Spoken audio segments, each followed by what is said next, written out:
I never even knew what TimeSplitters was growing up. Yes, I know, right?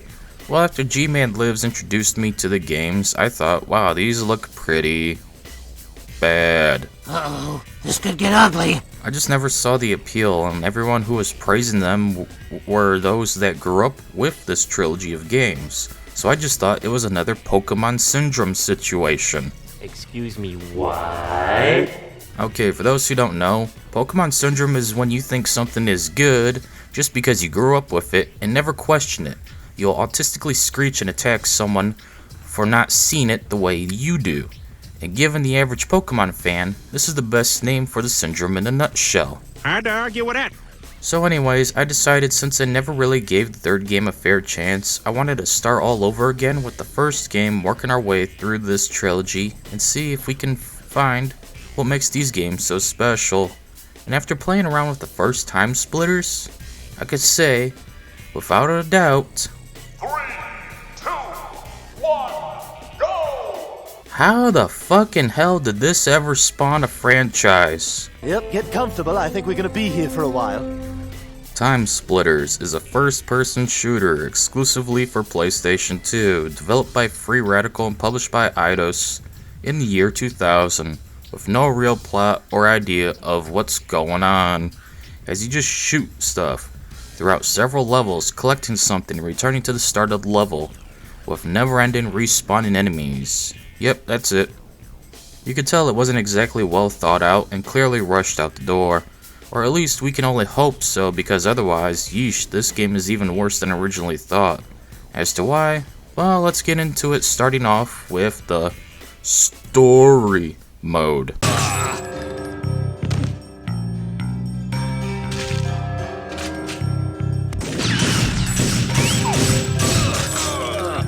The story mode starts out with a small selection of 3 levels to play in. Starting off, we'll tackle them in order, with the tomb level being first, where you then pick one of 2 characters, deal with a loading screen that could rival the WWE SmackDown vs. Raw games, and then just run around and shoot shit. Yep, that's it.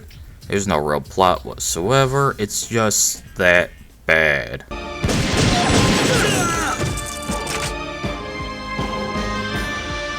Why even call it story mode? It should have just been called for what it really is, Capture the Flag Solo Edition, because all you're doing is shooting a whole army of other players to collect something and return it to the starting point, akin to Capture the Flag in any video game ever, essentially. What a load of ass! Every level is very short. In fact, you'll spend most of your playtime at the loading screens. Yep, they're both that bad.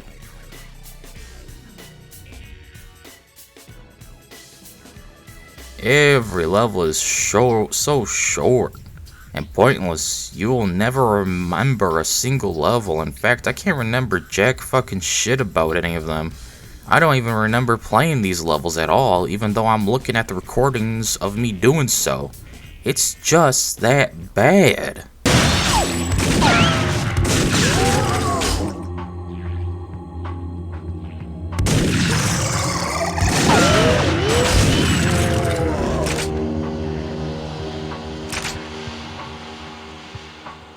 Levels will usually roughly take 3 minutes to roughly 5 at worst to complete. What the fuck? Yeah, it's that short. It's shorter than your average Discord moderator's sex life. Oh, not so good, huh? Not so good.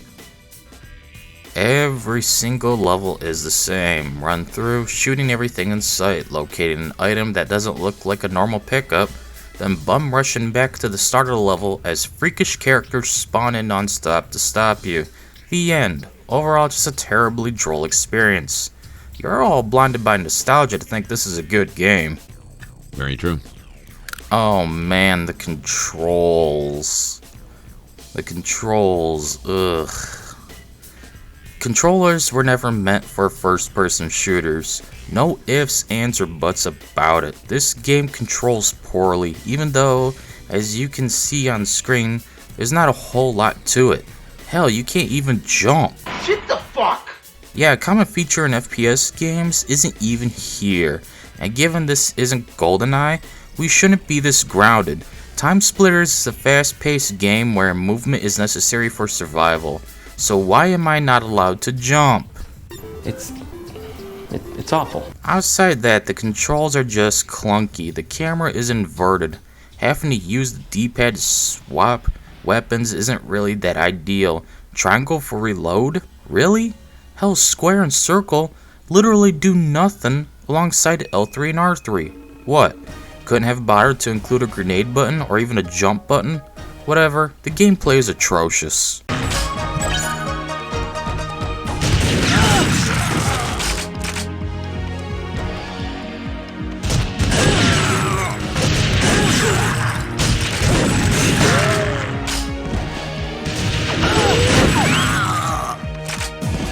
Speaking of atrocious, the shooting is really obsolete. No weapon feels good to shoot. It doesn't even offer any feedback. You just shoot shit and wonder, why am I wasting my life playing an overrated 2000s FPS game? Well, now we're getting into some deep shit. I don't know if I'm ready for that. Having to hold L1 and then aim with the right analog stick to shoot with R1, it feels so clunky and dated, even for the time. GoldenEye was never a good game. Only fanboys and or those blinded by nostalgia think it's a good game. Even GoldenEye's source for Half-Life 2 proved it's a terrible game, by replicating the obsolete even for its time shooting mechanics in a modern engine. It was terrible on N64 PC, and even here on PS2.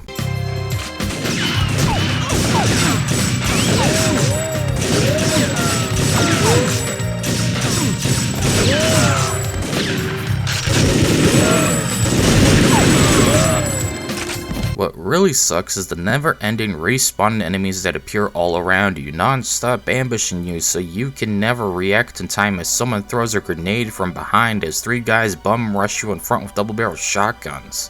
Jesus Christ. What is this, World at War on Veteran? No, not enough grenades. Sad but true. Because of this, you'll always be fighting for ammo and trying to watch your health as every level gets more and more full of bullshit.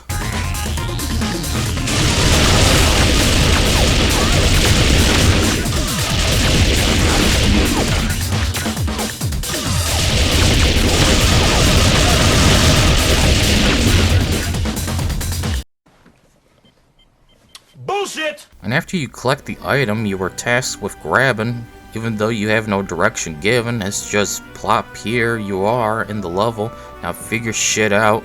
Fuck that shit. Anyways, after you get that item, more and more enemies spawn in non-stop. These generic stock horror monsters you'd see done to death in every 90s and early 2000s piece of horror media will keep coming at you, spawning everywhere, giving them a small window of invincibility too, as they attack you while spawning in. Fuck this shit.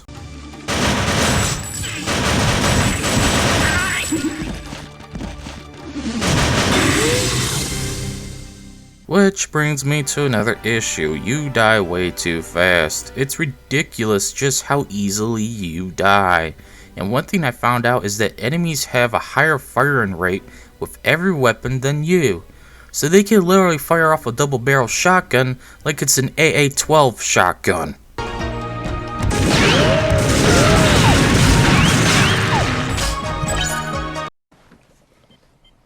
Bullshit! Moments like this are so common you'll start to understand why dying and restarting the whole fucking level all over again is quite common in this game. Enemies can take double barrel shotguns and handguns, turning them into M60s. It's just bullshit. It's just bad. And yes, every time you die, it's time to restart the whole fucking level, so get used to seeing the game over screen as you get cheap shotted non-stop. Yep, we're playing a first person shooter for sure. Oh, that's bullshit. The worst enemy outside of the stock horror monsters that spawn in after you grab the random item you just randomly find as you explore each shitty level is the zombies. Dear fucking god, This shitty game's shooting mechanics and controls don't play well with the zombies. And yes, they're like Postal 2 zombies. You gotta destroy the heads, man. Yeah, it's all about the heads.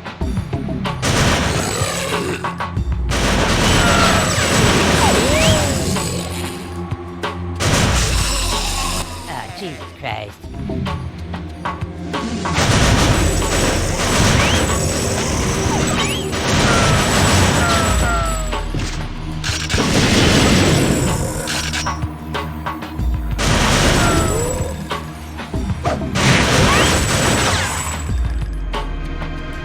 Are you kidding me? And there's an entire level dedicated to these bastards too. Oh dear God.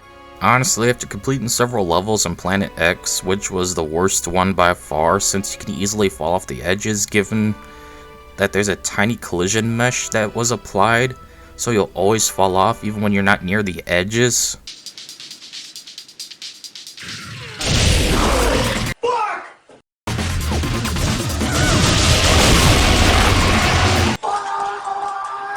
I got to the chemical plant level and just died several times saying fuck this shit, I'm done. Let's see if there's anything redeemable in the arcade mode.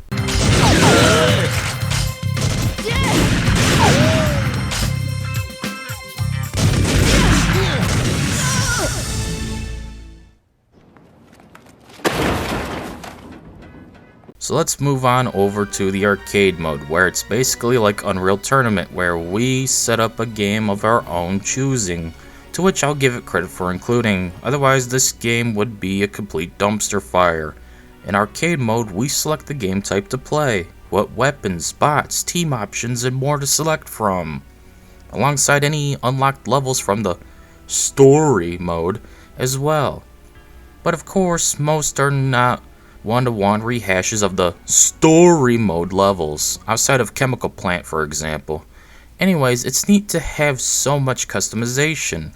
We can even select what model each bot uses, what team they're on, their difficulty, and what weapons everyone is allowed to use, making things play differently each match with presets to boot.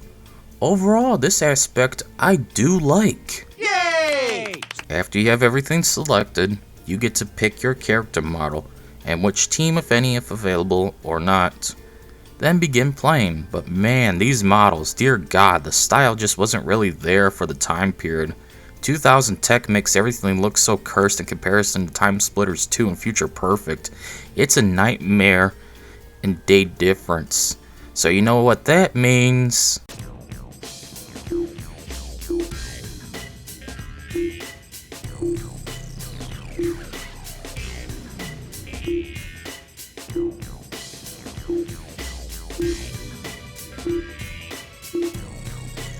No problem.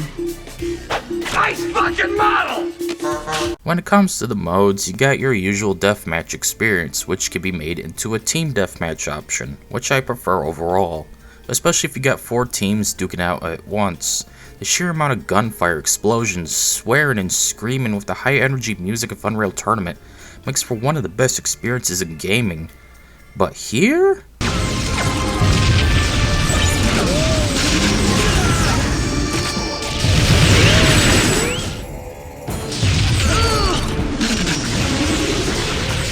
Nope. You die too fast. The maps are not well designed, especially this tomb map. Oh fucking god. Is it just the worst multiplayer map in this game that I've experienced? And if there is a worse one, I don't even want to know. There's just no room to really move around and get a chance to fight back. Tomb is the worst map by far, leading Deathmatch to be completely boring and frustratingly god-awful.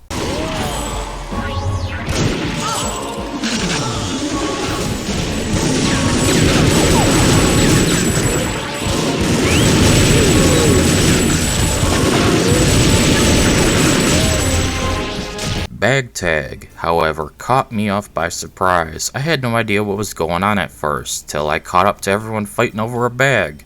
From then on, we were just holding on to the bag.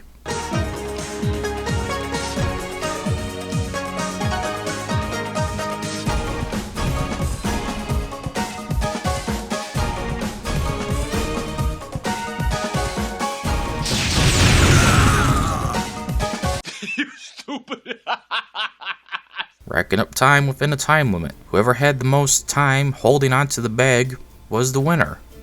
You can even make it where the person holding onto said bag can't fight back, leading their team to having to cover for them as they try to score a win. Honestly, easily my favorite mode of the entire arcade experience so far.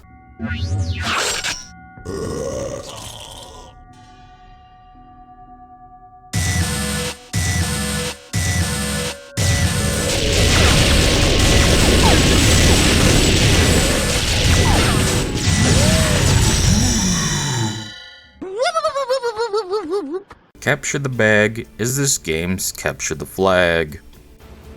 No shit. You just grab the enemy bag and bring it back to your score, rinse and repeat till the time is up or you reach the required amount to win.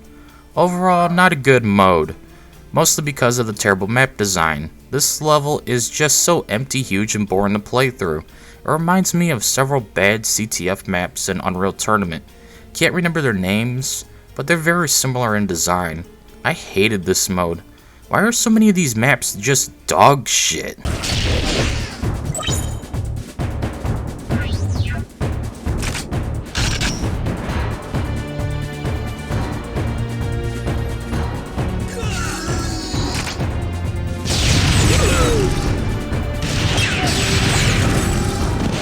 Knockout is, well, whatever it is. You're just running around shooting each other. Nothing really going on.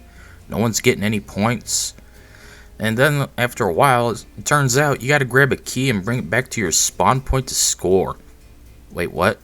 Not a fun mode, and it really shows within the Tomb map with 4 teams duking it out at once. Easily one of the worst modes in this game, because everyone is just dying so fast to respawn right away that no one can really get the key to turn it in and score a point.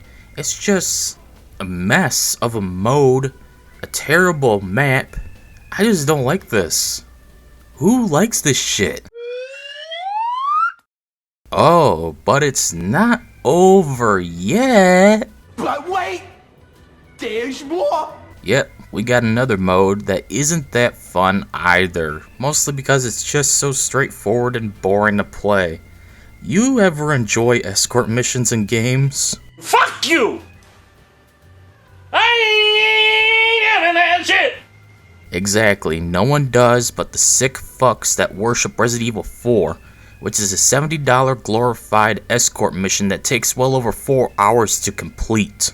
Jesus Christ! Well, they decided we need an escort mode here as well, with your escort just slowly strolling through the park one day in the very month of May.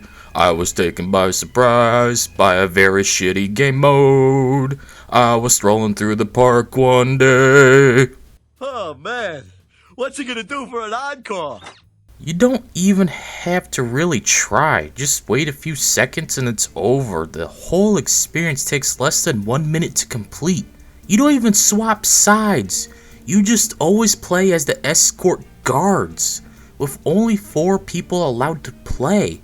You, 1 allied bot, and 2 enemy bots. Yeah, this mode just sucks. There's no real challenge.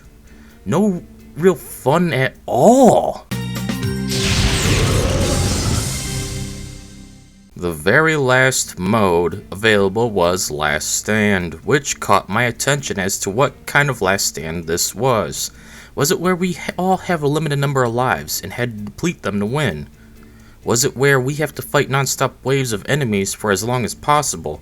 I love survival in Modern Warfare 3, but nope. Son of a bitch, damn it! Instead, you're all alone fighting off never-ending respawning enemies where you cannot move and you only get shitty weapons with enemies spawning high up so you can't easily take them out with this game's shitty controls and shooting.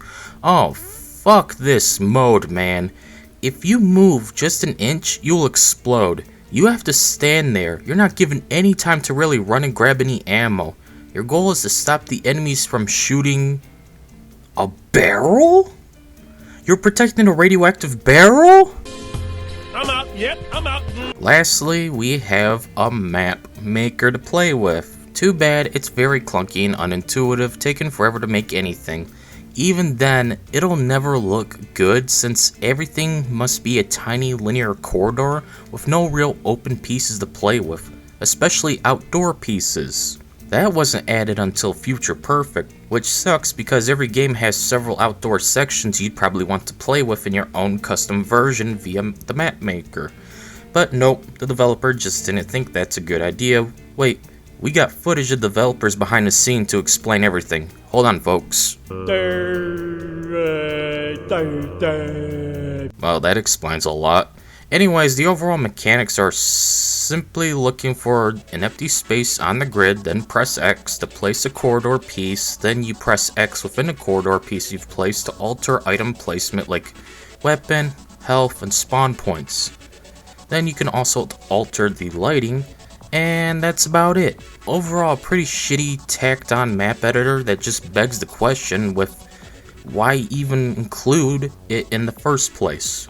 Alright, the developer couldn't be bothered to make any more levels for the game themselves. Typical. Lazy. You can preview the map within the editor, but only you will spawn. There's no bots. Oh, no. So if you really want to play test the map, you gotta save the map, exit, then select your map in arcade mode, set up a game of bots to play test it. Which means several more long loading screens. No fucking way, man. No fucking way. I don't believe you. Stop fucking with me.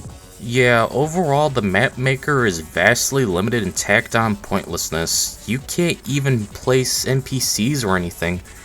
Every map must be treated as a deathmatch map by default, with other modes support if you've placed their proper objects within them. Overall, just don't really care for it. Future Perfect would really overhaul things, because I remember in that game, we could make single player campaigns if we wanted to, which was way neat. Making zombie mansions and laboratories, or just typical deathmatch levels and more. That's what a good map maker is. But hey, it's a first here, and for the worst.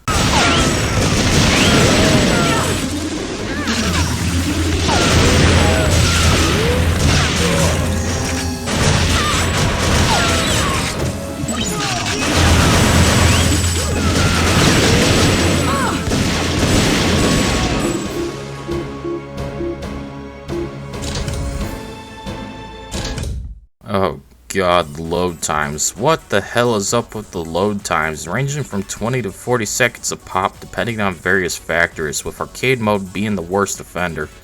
Just stop, please. I can't take it. It's like I'm at DMV all over again.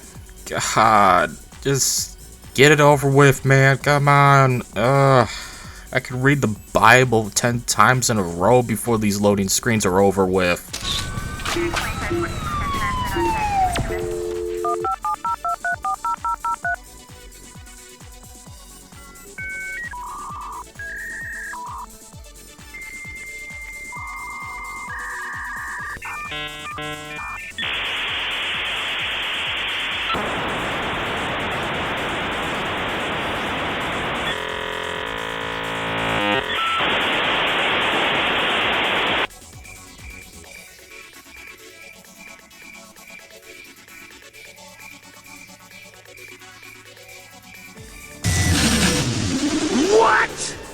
Another thing to complain about is the sheer amount of blur. Hell, you could see it plain as day in the footage. This isn't my fault or the hardware, it's just how the game was designed.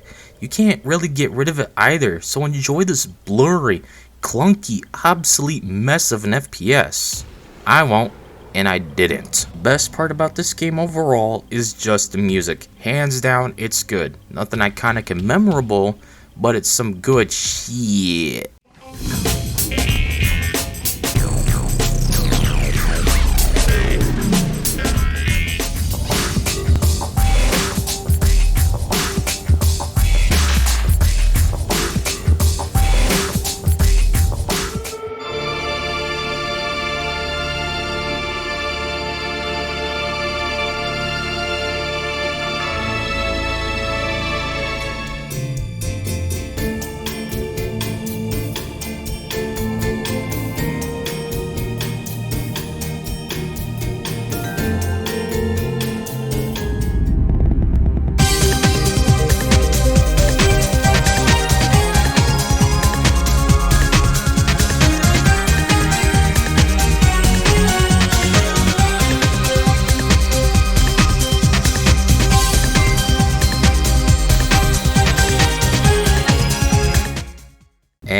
With all that said, we're down to 2 more games. I'm not exactly looking forward to them, as the first game just gave a bad first impression on what the series is all about.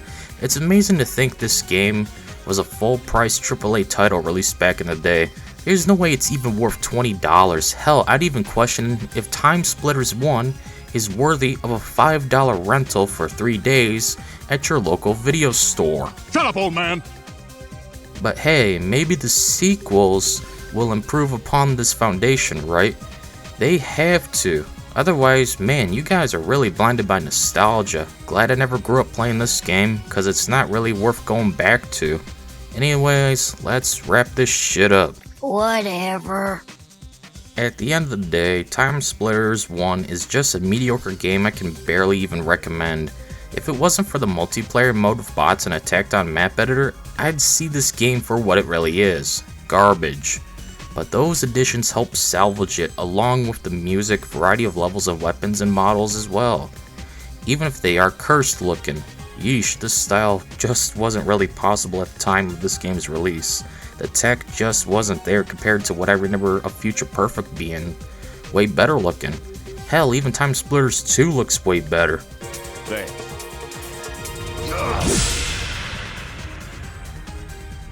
But still, if you wanted to see if this game is any good, it's not that dreadful, but I'd recommend you just try the sequels instead. Sometimes the first is for the worst, and third time's its charm as well. TimeSplitters has a lot of issues that holds it back. This was easily one of the most generic, forgettable FPS games I've ever played. At the fidelity, it's very not good. It's very run-of-the-mill. It's probably below average even. And nobody cares.